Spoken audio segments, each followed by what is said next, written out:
అందరికీ స్వాగతం. ఆదికవి నన్నయ్య విశ్వవిద్యాలయం అనుబంధ సంస్థ అయిన ఎంఈఎన్జేఎస్ అండ్ ఆర్వీఆర్ డిగ్రీ కళాశాల మల్కీపురం కామర్స్ విభాగం వారు యూనివర్సిటీ ఆదేశానుసారం ప్రతి వారికి కూడా ఆన్లైన్లోనే క్లాసులు నిర్వర్తించాలనే ఉద్దేశంతో వాటికి సంబంధించినటువంటి చక్కటి ఈ కంటెంట్లతో ప్రతి విభాగము కూడా వారి సిలబస్ను అనుసరించి చక్కటి యూట్యూబ్ పాఠాలను మేము విద్యార్థులకు అర్థమయ్యే విధంగా సరళమైనటువంటి పద్ధతిలో అందించాలని కోరుకుంటున్నాం. దీనిలో భాగంగానే third BCom general computer applications 5th సెమిస్టర్కి సంబంధించి బీకామ్ విద్యార్థులకి కమర్షియల్ జాగ్రఫీ అనేటువంటి సబ్జెక్ట్ని ఈరోజు ఈ మొదటి వీడియోని మీకు అందజేస్తున్నాం. అయితే ఈ కమర్షియల్ జాగ్రఫీలో అన్ని సబ్జెక్టులాగే ఈ సబ్జెక్ట్ కూడా ఇంచుమించుగా సిలబస్ 5 యూనిట్లుగా ఇవ్వబడింది. అందులో మొదటి యూనిట్ ది ఎర్త్ అంటే భూమికి సంబంధించినటువంటి విషయాలన్నీ కూడా ఈ మొదటి యూనిట్లో తెలుసుకుంటాం. ఇక రెండవ యూనిట్ దేనికి సంబంధించిందంటే ఇండియన్ అగ్రికల్చర్ అంటే భారతదేశ వ్యవసాయానికి సంబంధించినటువంటి ఏ ఆహార పంటలు ఉన్నాయి, ఫుడ్, నాన్ ఫుడ్ అనేటువంటి అంశాలకు సంబంధించినటువంటి వ్యవసాయాలు, వాటి యొక్క అభివృద్ధి మొదలైనటువంటివి, వాటితో పాటు సమస్యలు, ఇవన్నీ రెండవ యూనిట్లో. ఇక మూడవ యూనిట్లో ఇండియన్ ఫారెస్ట్రీ అంటే భారతదేశం యొక్క అడవి మరియు ఆంధ్రప్రదేశ్, తర్వాత ఆంధ్రప్రదేశ్లో ఉన్నటువంటి అటవీ, తర్వాత అటవీ హక్కులు మొదలైనటువంటివి మూడవ యూనిట్లో నేర్చుకుంటాం. ఇక నాలుగవ యూనిట్లో ఇండియన్ మినరల్స్ అండ్ మైనింగ్ అంటే భారతదేశం యొక్క మినరల్స్, మైనింగు మొదలైనటువంటి వాటి గురించి 4వ యూనిట్లో తెలుసుకుంటాం. 5వ యూనిట్లో చివరి యూనిట్ అయినటువంటి దీంట్లో వాటర్ రిసోర్సెస్ రివర్స్ అంటే భారతదేశం యొక్క నీటి వనరులు, నదులు, వాటి గురించి. దీంట్లో స్పెసిఫిక్గా మన ఆంధ్రప్రదేశ్ యొక్క ఇంటర్లింకింగ్ అంటే నదుల అనుసంధానము అనేటువంటి దాని గురించి ప్రత్యేకించి వీటిలో నేర్చుకోవటం అనేది జరుగుతుంది. అయితే సిలబస్ను అనుసరించి మొదటి యూనిట్లో మనం తెలుసుకోవాల్సింది ది ఎర్త్ అంటే భూమి గురించి తెలుసుకోవాలి అంటే ముందు మనం మన యొక్క సబ్జెక్టు కమర్షియల్ జాగ్రఫీ కాబట్టి జాగ్రఫీ అనేటువంటి పదం గురించి కొద్దిగా తెలుసుకుందాం. నిజానికి జాగ్రఫీ అనేటువంటి పదం జియోగ్రఫిన్ అనే 2 గ్రీకు పదాల నుండి గ్రహించబడింది. జియోగ్రఫీ అనే పదము జియోగ్రఫిన్ అనే 2 గ్రీకు పదాల నుండి గ్రహించబడింది. ఇక్కడ జియో అనగా భూమి, గ్రఫిన్ అనగా వర్ణము అని అర్థం. అంటే ఆ పదంలో మనకి 2 కలిపి స్టడీ చేస్తే తేలిక అర్థమవుతుంది. భూమిని గురించి వర్ణము అంటే భూమిని గురించి తెలుసుకునేటువంటి శాస్త్రము. అయితే భూమిని గురించి తెలుసుకోవాలంటే అంతకుముందే మనం ఖగోళ శాస్త్రం గురించి, తర్వాత భూమి పుట్టుక గురించి, వీటి గురించి తెలుసుకోవాలి. అసలు విశ్వం అంతటిని అధ్యయనం చేయడానికి ఉద్దేశింపబడినటువంటి శాస్త్రం ఏదైతే ఉందో దాన్ని ఖగోళ శాస్త్రం అని చెప్పేసి పిలుస్తారు. ఇక భూమి పుట్టుకని దాని గురించి తెలుసుకోవడానికి ఉద్దేశింపబడినటువంటి సిద్ధాంతాన్ని మహావిస్ఫోటన సిద్ధాంతము లేదా ఇంగ్లీష్లో బిగ్ బ్యాంగ్ థియరీ అని దీనిని పిలుస్తారు. కావున మనం వీటి గురించి తెలుసుకున్న తర్వాత అనంత విశ్వం ఒక మహా అద్భుతం, విజ్ఞానాన్వేషణ ఒక తీరని దాహం అన్నారు ఒక మహానుభావుడు. ఆకాశం అనంతం, అందులో ఇమిడి ఉన్న మన మహావిశ్వం కూడా అనంతమే. కాబట్టి ఈ మహావిశ్వం ఎప్పుడు ఎట్లా పుట్టిందో అంతు చిక్కని ప్రశ్నే. కానీ సుమారు 1100 కోట్ల సంవత్సరాలకు పూర్వం ఒక పెద్ద పేలుడు సంభవించిందని, విశ్వ సృష్టికి మూలం అదే అని, దాన్నే బిగ్ బ్యాంగ్ సిద్ధాంతమని శాస్త్రజ్ఞులు నమ్ముతున్నారు. దీనినే మహావిస్ఫోటనం అని కూడా అంటారని చెప్పేసి చెప్పుకున్నాం. మహావిస్ఫోటనం అంతటినీ కాస్మస్ అని కూడా పిలుస్తారు. దీనిలో నక్షత్ర మండలాలు ఆధారమైనటువంటి ఎన్నో మహానక్షత్ర మేఘాలు ఉన్నాయి, ఎన్నెన్నో నక్షత్ర మండలాలు ఉన్నాయి. ఈ మహానక్షత్ర మండలాల్లో మన పాలపుంత అంటే దాన్ని మిల్కీ వే అని కూడా అంటారు, అది కూడా ఒక భాగమే. పాలపుంతలో 24 నక్షత్ర మండలాలు ఉంటాయి. ఇలా అసంఖ్యాకమైన నక్షత్రాల్లో మన సూర్యుడు కూడా ఒకరు. అంటే మన సూర్యుడు కూడా ఒక నక్షత్రమే. పాలపుంతలో ఉన్న పదార్థం మన సూర్యుడితో పోలిస్తే 10,000 కోట్ల రెట్లు ఉంటుంది. కాబట్టి నక్షత్రాలు చుట్టూ తిరుగుతూ తమలో తాము తిరిగే వాటినేమో గ్రహాలని చెప్పిస్తారు. కాబట్టి ఈ అధ్యయనంలో మనం తప్పనిసరిగా ఆ మహావిశ్వంలో ఉన్నటువంటి సౌర కుటుంబం గురించి తెలుసుకోవాలి. సౌర కుటుంబం అంటే తేలిగ్గా మనం గుర్తుపెట్టుకోవడానికి ఏమని చెప్పొచ్చు అంటే సూర్యుడు, సూర్యుడితో పాటు ఉండేటువంటి గ్రహాలు, ఆ గ్రహాలతో పాటు ఉండేటువంటి ఉపగ్రహాలని కలిపి సౌర కుటుంబం అంటారు.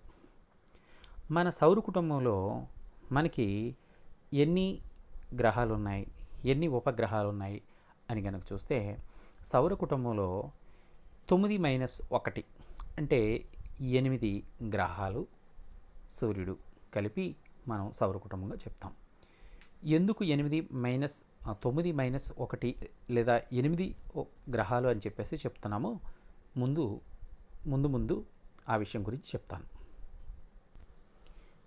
ఈ 8 గ్రహాల్లో ఒక్కొక్కటిగా మనం చూసినట్లయితే మొట్టమొదటి గ్రహం మనకి మెర్క్యూరీ. దీనిని బుధుడు అని పిలుస్తాం. బుధుడు సూర్యుడికి బాగా దగ్గరగా ఉండేటువంటి గ్రహం. పై డయాగ్రామ్లో మనం కనిపిస్తున్నటువంటి డయాగ్రామ్లో చూసినట్లయితే సూర్యుడికి అతి చేరువుగా కనిపిస్తుంది మెర్క్యూరీ అనేటువంటి గ్రహం. ఎల్లో కలర్లో కనిపిస్తుంది మనకి బాగా చిన్నగా. అంటే సౌర కుటుంబంలో ఇది సూర్యుడికి చాలా దగ్గరగా ఉన్నటువంటి గ్రహము. మరియు సౌర కుటుంబంలో రెండవ చిన్న గ్రహం కూడా ఇదే. అంటే ప్రస్తుతం అయితే అతి చిన్న గ్రహం ఇదే అని చెప్పవచ్చు. ఎందుకనంటే ప్లూటోని ఈ గ్రహం నుంచి తొలగించారు, అది తర్వాత మీకు చెప్తాను. కాబట్టి బుధుడు మనకి సూర్యుని చుట్టూ వేగంగా తిరిగేటువంటి గ్రహం. ఇక రెండవది శుక్రుడు, వీనస్ అంటాం. అక్కడ మనం చూసినట్లయితే కక్ష్యలో రెండవ గ్రహంగా తిరుగుతుంది. ఈ గ్రహం అతి ప్రకాశవంతమైనటువంటి గ్రహం. ఇది పసుపు రంగు గ్రహం మరియు ఉపగ్రహాలు లేనటువంటి గ్రహం. అధికమైనటువంటి వేడి గల గ్రహం. 95% కార్బన్ డైఆక్సైడు ఇక్కడ వాయువు వాతావరణంగా కలిగినటువంటి గ్రహం. దీనికి వేకువతార, సంధ్యాతార అంటే ఇంకా చెప్పాలంటే ఉభయ సంధ్యల తార అని కూడా పిలుస్తారు. ఇంకా దీన్ని ఇంకొక పేరు కూడా ఉంది. గ్రీకులు దీన్ని ఒక దేవతాగ్రహంగా పూజిస్తారు. ఇంకా అలా చెప్పాలంటే భూమికి ఇది సేమ్ అలాగే పోలి ఉంటుంది కాబట్టి భూమి యొక్క కవల గ్రహం అని కూడా పిలుస్తారు. దాన్ని సిస్టర్ ఆఫ్ ఎర్త్ అని చెప్పేసి పిలుస్తారు. ఇక భూమికి కూడా బాగా దగ్గరగా ఉండేటువంటి గ్రహం, సూర్యుడికి కాదు భూమికి దగ్గరగా ఉండేటువంటి గ్రహం శుక్రుడు అని చెప్పేసి పిలవచ్చు అనమాట. కాబట్టి భూమికి దగ్గరగా ఉండేటువంటి ఈ గ్రహం కుడి నుండి ఎడమకు, తూర్పు నుండి పడమరకు తిరిగేటువంటి గ్రహంగా చెప్పవచ్చు అనమాట. ఇది అతి ప్రకాశవంతమైనటువంటి గ్రహం. ఇక సౌర కుటుంబంలో మూడవ గ్రహం ఎర్త్, భూమి. మన టాపిక్లో కూడా అతి ప్రాధాన్యత కలిగినటువంటి టాపిక్ ఎర్త్, కాబట్టి దీన్ని ప్రస్తుతం క్లుప్తంగా తెలుసుకొని తర్వాత వివరంగా తెలుసుకుందాం. భూమి సౌర కుటుంబంలో మూడో గ్రహంగా చెప్పుకోవచ్చు. ఇది సాంద్రత ఎక్కువగా ఉండే గ్రహం. సూర్యుడి నుండి దూరాన్ని బట్టి ఈ గ్రహాన్ని మనం ఎన్నో గ్రహంగా చెప్పుకోవచ్చు? మూడవ గ్రహంగా మనం చెప్పుకోవచ్చు. అయితే పరిమాణాన్ని బట్టి మాత్రం చూసినట్లయితే అండి, ఇది 5వ గ్రహం అండి. పరిమాణంలో మాత్రం సౌర కుటుంబంలో ఉండేటువంటి పరిమాణంలో మాత్రం 5వ గ్రహంగా చెప్పచ్చు. అయితే దీనిలో 2/3 వంతు నీరుందండి. ఇది పైనుంచి అంతరిక్షంలో చూసినట్లయితే మనకి నీలి రంగులో కనిపిస్తుంది, కాబట్టి దీన్ని బ్లూ ప్లానెట్ అని కూడా పిలుస్తారనమాట. తర్వాత మనకి సౌర కుటుంబంలో 4వ గ్రహం మార్స్, అంగారకుడు, కుజుడు. ఇది అరుణ గ్రహం అని కూడా పిలుస్తారండి. ఇది ఎరుపు రంగులో ఉంటుంది. దీని మీద జలవనరులు, జీవము ఉండొచ్చేమని చెప్పి శాస్త్రవేత్తలు భావిస్తున్నారు. ఎందుకనంటే దీనికి కొంచెం భూమికి దగ్గరగా ఉండేటువంటి పోలికుండేటువంటి గ్రహంలాగా కొన్ని ఆధారాలు ఇటీవల పరిశోధనలు చేయబట్టి దీని మీద కొన్ని భూమిలో ఏవైతే లక్షణాలు లేదా నీటి ఛాయలు కనిపించినాయో ఆ విధంగానే దీని మీద కూడా ఒకప్పుడు నీరు ఉండేదేమని శాస్త్రజ్ఞులు అభిప్రాయపడుతున్నారు. తర్వాత సౌర కుటుంబంలో మరొక 5వ గ్రహం గురుడు, బృహస్పతి. దీన్ని ఇంగ్లీష్లో జూపిటర్ అని చెప్పేసి పిలుస్తాం. ఈ జూపిటర్ గ్రహాలన్నింటిలో కూడా చాలా అతి పెద్ద గ్రహం. భ్రమణకాలం కూడా తక్కువగా ఉండే గ్రహం, వేగం ఎక్కువ కనుక కాలం తక్కువ పడుతుంది. భ్రమణకాలం ఎక్కువగా ఉండే గ్రహం. దీనిని ఇంచుమించు బాగా చూసినట్లయితే చాలా వేగంగా తిరగడం వల్ల ఇది భ్రమణకాలం తక్కువ తీసుకుంటుంది. ఎర్రమచ్చగల గ్రహం అని కూడా పిలుస్తారండి దీన్ని. విషవాయువులు వాతావరణంగా గల గ్రహం అని కూడా ఈ గ్రహానికి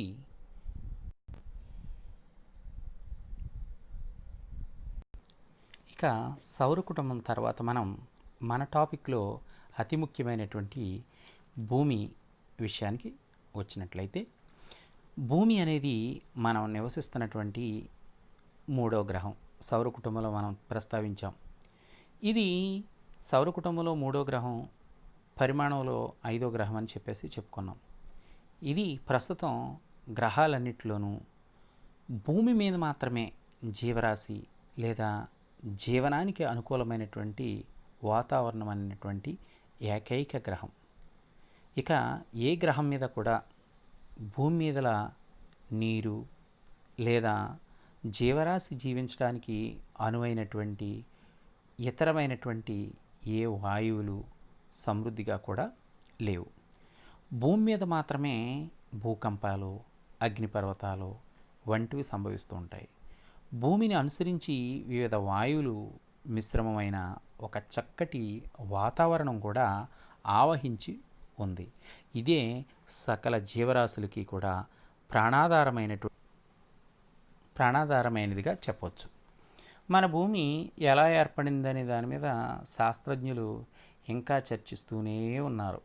సుమారుగా 450 కోట్ల సంవత్సరాల క్రితం భూమి ఏర్పడడం మొదలైందని చాలామంది శాస్త్రజ్ఞులు అభిప్రాయపడుతున్నారు.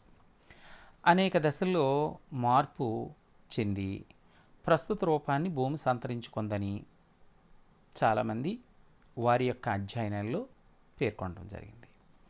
పరిభ్రమిస్తున్నటువంటి ధూళి, మేఘాలు గోళంగా మొదలయ్యి ద్రవ దశ గుండా పరిణమించిందని, ఆ దశలో అంటే దశ గుండా పరిణమించడం అంటే అర్థం ఏంటంటే విస్ఫోటనం జరిగిన తర్వాత, ఆ యొక్క పేలుడు జరిగిన తర్వాత ధూళి, ఈ మేఘాలు ఒక ఉండల, ఒక రౌండ్గా, ఒక గోళంలాగా తయారయ్యి అది ఫస్ట్లో ద్రవ రూపంలో ఉండేది. వీరి యొక్క అభిప్రాయం. ఈ ద్రవ రూపంలో ఉండేటువంటి ఇది ఆ దశలో చాలా వేడిగా విపరీతమైనటువంటి వేడితోటి నిండుకొని ఉండేది. ఎందుకనంటే అది సహజంగా సూర్యుడు లాంటి నక్షత్రాన్ని నుంచి వెలువడినటువంటి ఒక పదార్థం కాబట్టి విశ్వం నుంచి పెద్ద పెద్ద రాళ్ళు ఇతర పదార్థాలు దీనిని ఢీకొంటూ ఉండేవి అనమాట. ఈ యొక్క ముద్దలా ఉండేటువంటి ద్రవ రూపంలో ఉండేటువంటి ఆ రౌండ్ షేప్లో ఉండేటువంటి ముద్దని వాటిని ఢీకొంటుండేవి. ఆ విధంగా భూమి పరిమాణం ఒక్కొక్క రాయి వచ్చి దాన్ని అతుక్కోవడం ఆ పదార్థాన్ని అట్లా కొంచెం కొంచెం పెరగడం. అలా పెరిగినటువంటిది భూమి అత్యంత వేడిమిగా గల ద్రవంగా ఉండేది. అనేక పదార్థాలు చిక్కటి చారు మాదిరిగా, మనం చారు అని వాడతాం కదా, మనం భోజనంలోకి వాడేటువంటి చారు, ఆ చారు కాస్తూ ఉంటే బరువైన పదార్థం ఏమవుతుందంటే కిందకి వెళ్ళిపోతుంది. కిందకి వెళ్ళిపోయి తేలికైనటువంటి ఈ కరివేపాకులు అటువంటివి ఏవైతే ఉన్నాయో, తేలికైనటువంటి పదార్థాలు ఏవైతే ఉన్నాయో అవి పైకి వచ్చేస్తుంటాయి. పైకి తేలి మనం గమనిస్తాం. ఎప్పుడైనా కనుక మనం ఆ వంటకాన్ని మనం పరిశీలిస్తే అవి పైకి తేలుతుంటాయి. మిగిలినవి కొంచెం గట్టి పదార్థాలు ఏవైతే ఉంటాయో అవి కిందకి వెళ్ళిపోతుంటాయి. అదే మాదిరిగా భూమి కూడా ఏమైందంటే బరువైనటువంటి పదార్థాలన్నీ లోపలికి ద్రవరూప కేంద్రంగా మారి తేలిక పదార్థాలన్నీ పైకి చల్లబడి పైకి లేచి చల్లబడ్డాయి అన్నమాట. కాలక్రమంలో ఏమైందంటే ద్రవరూప కేంద్రాన్ని కప్పుతూ తేలికైనటువంటి లేదా చల్లబడ్డటువంటి పదార్థాలతో పై పొర ఏర్పడిపోయింది. అలా ఏర్పడినటువంటిది క్రమేపీ ఫస్ట్ అలా ఒక రౌండ్గా ఏర్పడ్డది. ఈ రౌండ్గా ఏర్పడినటువంటి ఈ భూమిని గురించి కూడా చాలామంది గతంలో ఏమనుకునేవారంటే భూమి గుండ్రంగా లేదు, బలపరుపుగా ఉంది అనేటువంటి కొంత అపోహ కూడా ఉండేది. కానీ తర్వాత అధ్యయనంలో కాదు, ఇది కరెక్ట్ కాదు, భూమి చాలా స్పష్టంగా గుండ్రంగానే ఉంది అనేటువంటిది వారి యొక్క అధ్యయనంలో తెలియవచ్చింది. అయితే ఇలా ఏర్పడినటువంటి ఈ గుండ్రటి బంతిలా ఏర్పడినటువంటి, ఇప్పుడు మనం ఈ పటంలో చూసినట్టుగా బంతిలా ఏర్పడినటువంటి ఈ భూమి లోపల భాగం చల్లబడుతూ సంకోచం చెందుతూ కుచించుకుపోతూ ఉంటే పై పొర ముడతలు పడి ఎత్తులుగాను అంటే కొండల్లాగా, పల్లాలుగాను అంటే తర్వాత మహాసముద్రాలుగా మారి లోతట్టు ప్రాంతాలుగా ఏర్పడి, అంటే ఒక చోట ఎత్తుగాను అంటే కొండలు ఉంటాం, ఒక చోట బాగా డౌన్ అంటే బాగా కింద లోయి ప్రాంతాలుగా, అంటే మనం చూసినట్లయితే భూమి మీద ఒక్కొక్క చోట ఏమో ఎత్తైన కొండలు ఉంటాయి, ఒక్కొక్క చోట లోతైనటువంటి ప్రాంతాలు కింద లోతట్టు ప్రాంతాలుగాను మనం గమనిస్తుంటాం. భూమి అంతా ఒకే సదునుగా ఉండదు ఎక్కడ కూడా. ఇవి పై పొర మీద మాత్రమే ఏర్పడ్డాయి. భూమి వాతావరణంలో నీటి ఆవిరితో సహా అనేక రకాలైనటువంటి వాయువులు కూడా ఉన్నాయి.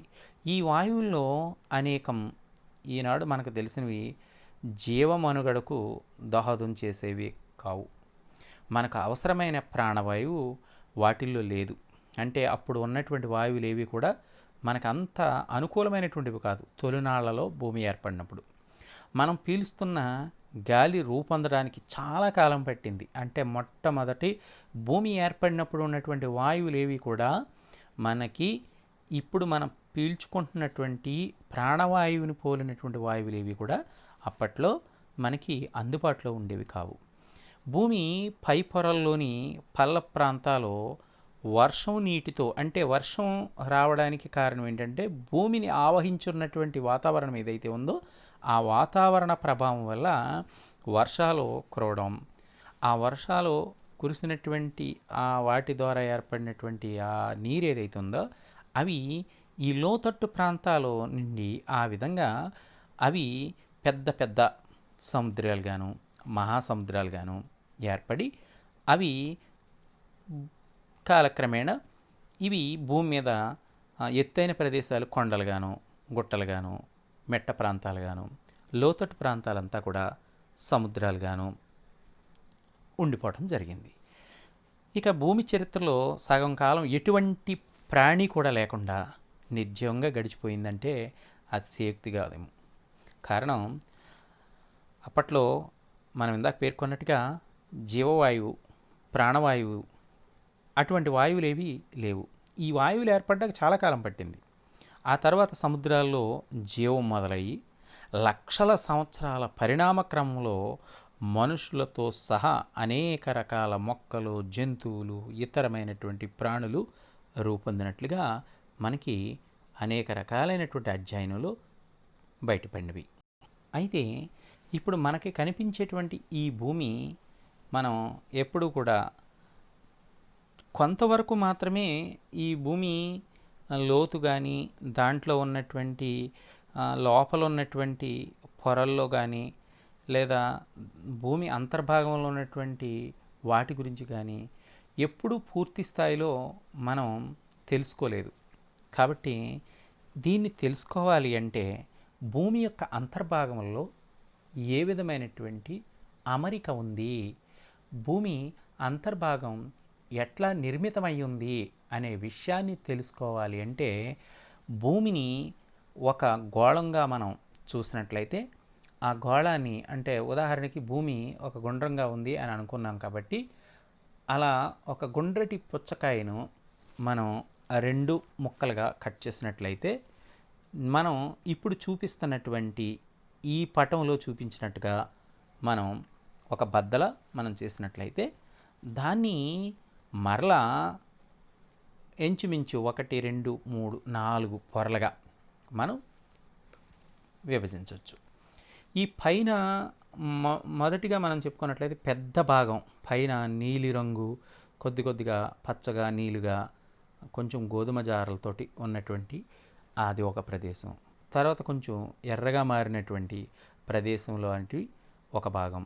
తర్వాత గోల్డ్ కలర్లో ఉన్నటువంటి 2 భాగాలు, మనకి మొత్తం 4 భాగాలుగా కనిపిస్తున్నాయి. అయితే 4 భాగాలు అనే కంటే దీన్ని స్థూలంగా 3 భాగాలుగానే చెప్పచ్చు. అయితే మనం నివసిస్తున్నటువంటి భూమి లోపల ఎలా ఉంటుందో చూడాలంటే ఈ పొరలు ఏర్పడినటువంటి తొలి రోజుల నాటి మూలాలు అర్థమవుతాయి. అనేక సంవత్సరాలు శాస్త్రీయ పరిశోధనలు, గణాంకాల విశ్లేషణలో భూమి లోపల పొరను అర్థం చేసుకోగలిగాం. దీనికి కారణం భూమి కేంద్రము 6000 కిలోమీటర్ల పైన ఉంటే మనం తవ్విన లోతైన గనులు కొన్ని కిలోమీటర్లకు మించి ఉండవు. 6000 కిలోమీటర్లు అంటే మనం అసలు అంత లోతు మనం ఎప్పుడు కూడా మనం చూడలేదు. కాబట్టి ఈ భూమి పొరల్ని ఒక్కొక్కసారి చాలా తేలిగ్గా మనం చూసినట్లయితే ప్రధానంగా 3 పొరలుగా మనం చెప్పుకోవచ్చు. అందులో మనం ఇందాక చెప్పుకున్నట్టు ఈ పచ్చగా లేదా నీలి రంగులో కనిపించేటువంటి ఈ పొర, తర్వాత ఉన్నటువంటి పొర, ఇవి 2 ఒకే రంగులో ఉన్నవి.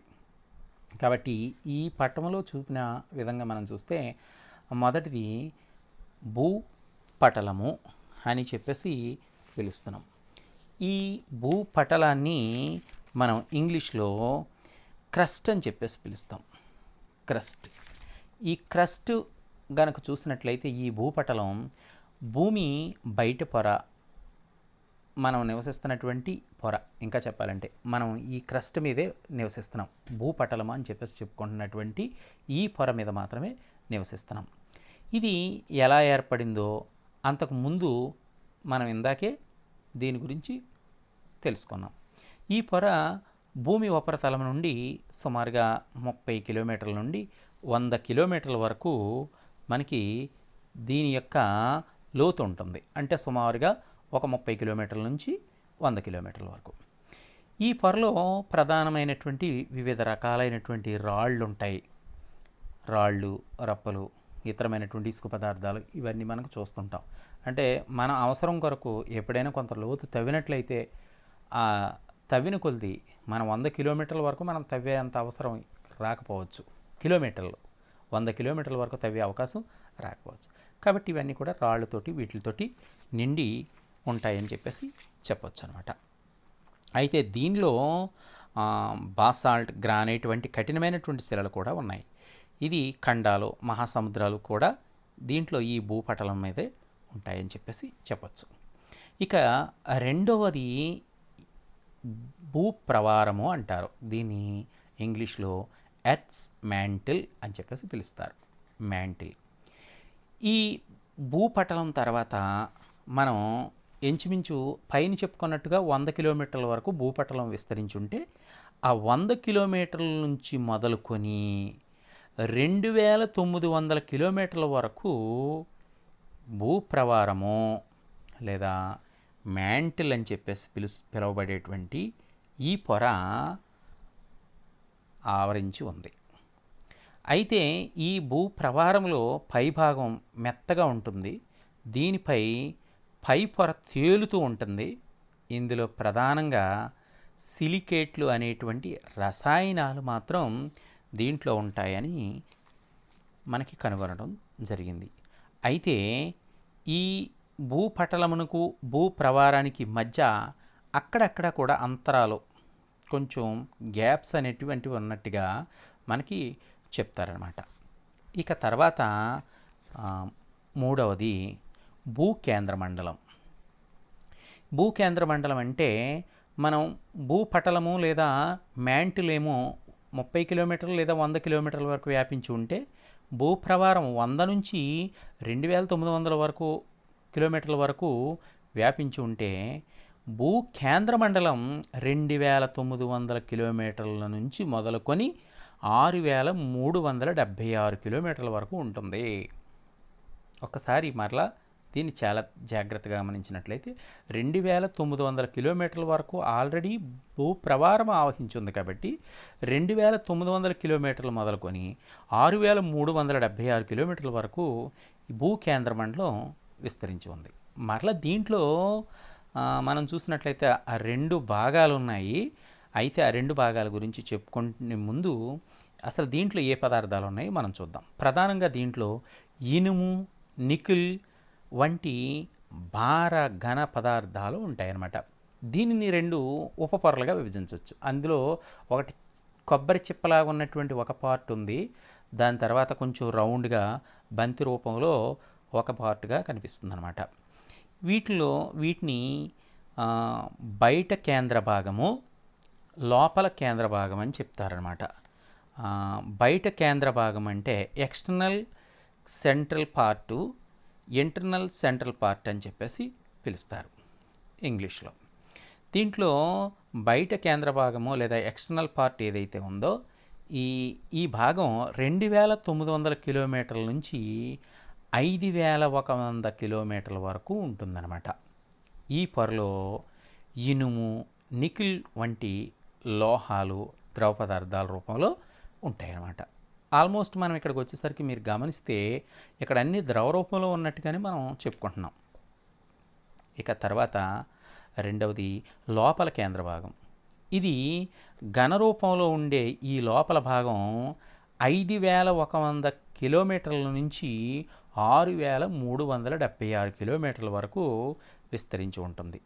దీంట్లో ఇనుము, లోహ మిశ్రమాలు, బంగారము వంటి భార పదార్థాలు ఉంటాయి. కేంద్ర భాగంలో ఉండే పదార్థం అగ్నిపర్వతాల నుండి, సముద్ర తలాల నుండి, పగుల నుండి పైకి వచ్చి చల్లబడి భూమి పైపొరగా మారుతూ భూమిలో అనేక ప్రాంతాలు పైపొర తిరిగి మధ్య పొరలోకి ప్రవేశించి ద్రవంగా మారుతుంది. ఈ విధంగా భూపటలము నిత్యము ఏర్పడుతూ నశిస్తూ ఉండడం భూమి ఇంకా సక్రియంగా ఉందని వాస్తవాన్ని వెల్లడి చేస్తుంటాయి. ఎందుకంటే ఎప్పుడు ఏదో ఒక అలజడి భూమి లోపల జరుగుతూనే ఉంటుంది. భూమి లోపల పొరల్లో ఈ ప్రక్రియల వల్ల భూకంపాలు అప్పుడప్పుడు మనం చూస్తుంటాం. అగ్నిపర్వతాలు పేలిని అని చెప్పేసి చెప్తూ ఉంటారు. భూమి అగ్నిపర్వతాలు, ఈ భూమి కొంగడము, కొండల పైకి లేవడము, ఇటువంటి అన్నీ కూడా అనునిత్యము కూడా మనకి జరుగుతూనే ఉంటాయి. ఇక భూమి యొక్క ఇవాల్యూషన్, భూమి ఏర్పడిన విధానం కనుక చూసినట్లయితే ఈ విషయం గురించి శాస్త్రజ్ఞులు వందల సంవత్సరాలుగా పరిశోధనలు చేస్తున్నప్పటికీ నేటికి ఉన్న సమాచారం ప్రకారం సుమారు 450 కోట్ల సంవత్సరాల క్రితం భూమి ఏర్పడడం మొదలైందని, అనేక దశల్లో మార్పు చెంది ప్రస్తుతం ఉన్నటువంటి మనం నివసిస్తున్నటువంటి భూమి ఏర్పడిందని చెప్పేసి చెప్తుంటారు.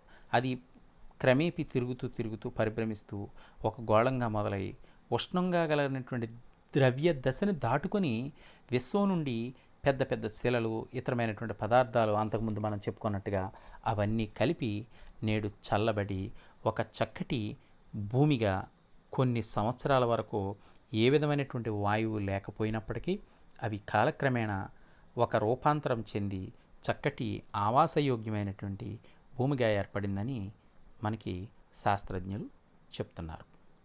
Thank you. దీని తర్వాత టాపిక్లో మనము నెక్స్ట్ పార్ట్ లాంగిట్యూడ్, లాటిట్యూడ్, అక్షాంశాలు, రేఖాంశాల గురించి మరొక పార్ట్లో మనం తెలుసుకుందాం. థ్యాంక్ యూ అన్న.